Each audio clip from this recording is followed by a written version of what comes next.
నువ్వు పరిచయం అయ్యాక మంచి అబ్బాయిలు కూడా ఉంటారని తెలిసింది. పెళ్లి చేసుకుంటే నీలాంటి క్వాలిటీస్ ఉన్నోడ్నే చూడమని మా ఇంట్లో వాళ్ళకి చెప్తాను.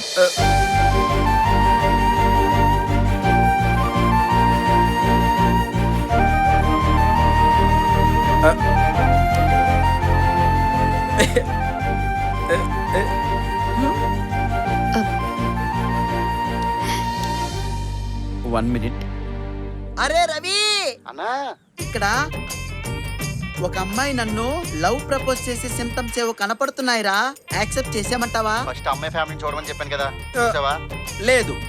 ముందా పని చూడు. ఏ మోకాలు నొప్పులో ఏంట ఈ కాలు నొక్కరా నొక్కి నొక్కి నా చేతులు నొప్పులు పుడుతున్నాయి కానీ ఈ మోకాలు నొప్పులు పోవట్లేదు. ఎట్టపోతాయిరా ఈ వయసు అంతే. అమ్మ మేడం, ఆ, బక్రబా వచ్చేస్తున్నాడు. అమ్మ మేడం, బక్రబా వచ్చేస్తున్నాడు. దా, దా.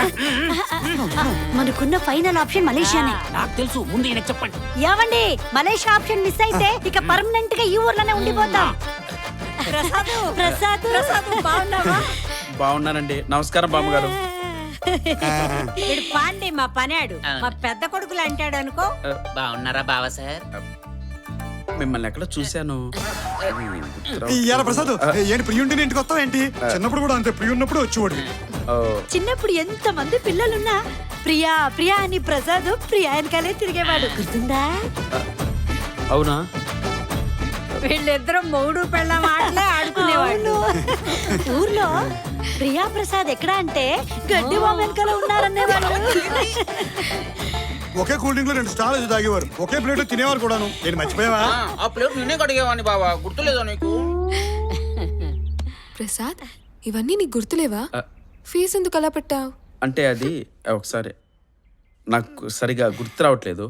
వాడికి ఎందుకు గుర్తుండదు? అన్నీ గుర్తుంటాయి. బంగారు కొండ గుర్తున్నాయి కదా.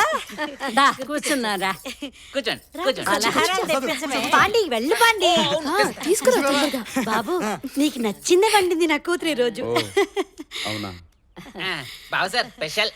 చింతపండు పులిహోర అంటే నీకు చాలా ఇష్టం కదా, నేనే నేను చేశాను. ఇంట్లో తినే అలా వచ్చాను. అనకూడదు తిను. ప్రసాదు. బాగుంటుంది, తిను. కొంచెం తినండి. కొంచెం తిను. అయ్యో, మంచిది, మంచిది. తీసుకురారా? త్వరగా వాటర్ తీసుకురా. ఇప్పుడు ఏం బానే లేదు బామ్మ, ఉందా? చిన్నగా దగ్గొచ్చింది. రిస్కే వద్దు బాబు, అంబులెన్స్ ఫోన్ చేయాలి నువ్వు. ఏయ్, ఏయ్. పొలవారిందంట, వద్దులే వెళ్ళి. వద్దా? వద్దులే. ఓకే. నేనంటే ఎంత ప్రేమ వీళ్ళకి. థ్యాంక్ యూ దేవుడా. నీ పొలంలో కూడా మొలకలు వచ్చాయిరా ప్రసాదో.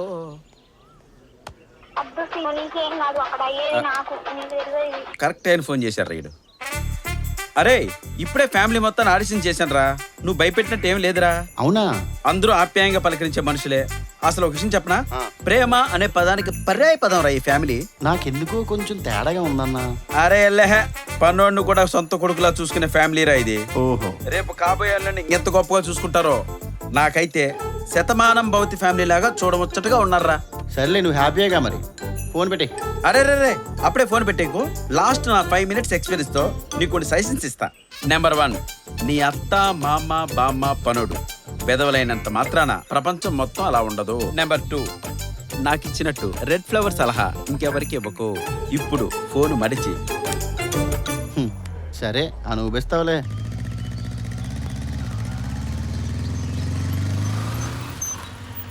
నమస్తే అండి గోపాలం గారు. నమస్కారం. ఏం పంతులు ఇలా వచ్చావు? మీకు గుడ్ న్యూస్ అండి. ఏంటి గుడ్ న్యూస్? మొన్నటి గుడ్డే మర్చిపోలేకపోతున్నాం, మళ్ళీ ఏం గుడ్ న్యూస్? అప్పుడు నా టైం బాగాలేకో మీ టైం బాగాలేకో అలా జరిగిందండి. ఇప్పుడు నన్ను నమ్మండి, అస్సలు అలా జరగదు. నువ్వు ఇక ఏ సంబంధాలు తినక్కర్లేదు, బయలుదేరు. అది కాదండి, రాజమండ్రిలో సురేష్ గారని పెద్ద డాక్టరు, ఒక్కతే అమ్మాయి. వాళ్ళు మీరు అడిగినట్టు 2 కోట్ల కట్నం ఇస్తామన్నారండి. అవునా? అంతేకాకుండా తాంబూలాలు మార్చుకోవడానికి అమ్మాయితో పాటు మొత్తం కట్నం చేస్తామన్నారండి. కావాలంటే అమ్మాయి ఫోటో చూడండి, ఎంత లక్షణంగా ఉందో. భలేవారే, మేము అడిగిన కట్నం ఇస్తామన్నప్పుడు ఇంకా పిల్ల ఫోటో చూడాలా చెప్పండి? ఒకసారి మీ అబ్బాయి కూడా ఏం చూపించేం పర్లేదండి. మొన్న బడదాన్ని ఒప్పుకున్నాడు, ఈ పిల్లని ఒప్పుకోడా? మీరు పని చేయండి, ఇక ఏ మాత్రం ఆలస్యం చేయకుండా వెళ్ళి నిత్య తాంబూలానికి ఏర్పాటు చేయండి. సరే, మిగతా ఏర్పాటు నేను చూసుకుంటాను. సంతోషం, వెళ్ళొస్తాను. ఇక మా తాత ముత్తాతలు సాటిస్ఫై అయినట్టే. ఏ ప్రియా, ఇంతకీ ఆ ప్రసాద్ గారి సంగతి ఎంతవరకు వచ్చిందే? పడినట్టేనా? ఆల్మోస్ట్ పని అయిపోయినట్టే. నా మనవరాలు అన్నానికి పన్నాడు ఎవడని ఉంటాడా? చచ్చినట్టు పడతాడు. ఉడియాలు తొందరగా పెట్టండి. వడియాలు పెట్టుకుంటున్నారా? జంతికలు అప్పడాలు కూడా పెట్టండి. అవన్నీ చేసుకుంటూ తినుకుంటూ ఈ ఊర్లోనే ఉండిపోతాం శాశ్వతంగా. ఓ సిస్టర్ మేడం, ఇక నో మలేషియా పక్కన అనకాపల్లిలో కిరాణా కొట్టోడు ఉన్నాడంట, ఆయన చేసేసుకోపో. ఏడ్సావులే, ఏంటో చెప్పి సావు. ఆ బకరగాడు బాబు ఓ పెళ్లి సంబంధం సెట్ చేశాడంట. ఆ, వాళ్ళు రేపే డైరెక్ట్ గా తాంబూలాలు మార్చుకోవడానికి వచ్చేస్తున్నారంట. ఏమ్మాయ్? ఇంకెక్కడ పెళ్లి అయిపోయిందంతా. Jenny, I can't I helpless. రేపు తాంబూలాలు మార్చుకునే లోపు నా కూతురు మెడ్లో ఆ ప్రసాద్ గాడు తాళి కట్టాలి, తాళి కట్టాలి, తాళి కట్టాలి. ఏమైంది ప్రియా? ఇంట్లో వాళ్ళు బలవంతంగా పెళ్లి చూపులు ఏర్పాటు చేశారు. ఇష్టం లేక ఇంటి నుండి వచ్చేసాను.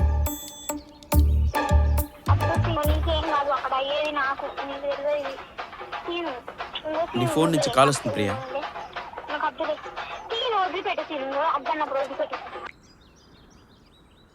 హలో హలో బాబు, నా కూతురు ఫోన్లో మీ నంబర్ని స్వీట్ హార్ట్ అని ఫీడ్ చేసుకుంది. ఇప్పుడు నా కూతురు నీ దగ్గరే ఉంది అని నాకు బాగా తెలుసు.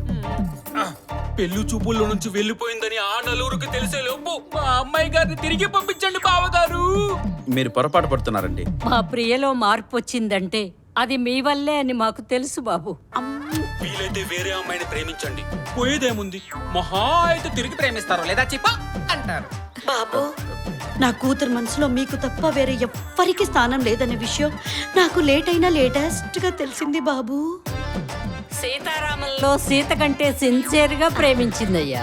అబ్బా, 10 రోజుల పరిచయమైన మీకోసం 25 పెంచిన అమ్మ నాన్నను వదిలేసి మీ వెనకాల పరిగెత్తుకుని వచ్చేసిందంటే మీ మీద ఎంత ప్రేమో. నాకంతా కన్ఫ్యూజన్ గా ఉంది. ఈడెక్కడ దొరికాడే చక్కమొహముడు, ఎన్ని చెప్పినా అర్థమై సావట్లేదు. మనం చేసిందంతా చేసేసాము, మిగిలినది ప్రియ చూసుకుంటుంది. హలో హలో, నాకేం అర్థం కావట్లేదు ప్రియా. ఇంకా అర్థం కాలేదా? నీ పేరుని స్వీట్ హార్ట్ గా ఫీడ్ చేసుకున్నాను. ఇన్నాళ్ళు నిన్ను మోసే అవకాశం భూమికిచ్చావు. ఒక్కసారి ఆ అవకాశం నాకిస్తావా ప్రసాద్? నా లైఫ్ మొత్తం నిన్ను నా హృదయంలో మోస్తాను. I love you Prasad, I love you Prasad, I love you Prasad, I love you Prasad, I love you Prasad.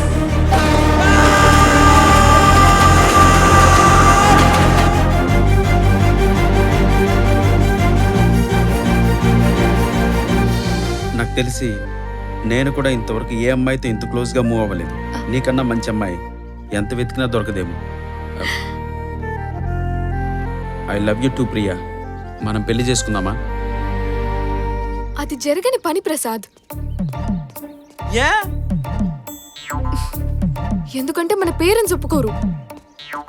ఏ మీ ఇంట్లో మీ నాన్న 2 కోట్ల కట్నం కోసం చూస్తున్నారు.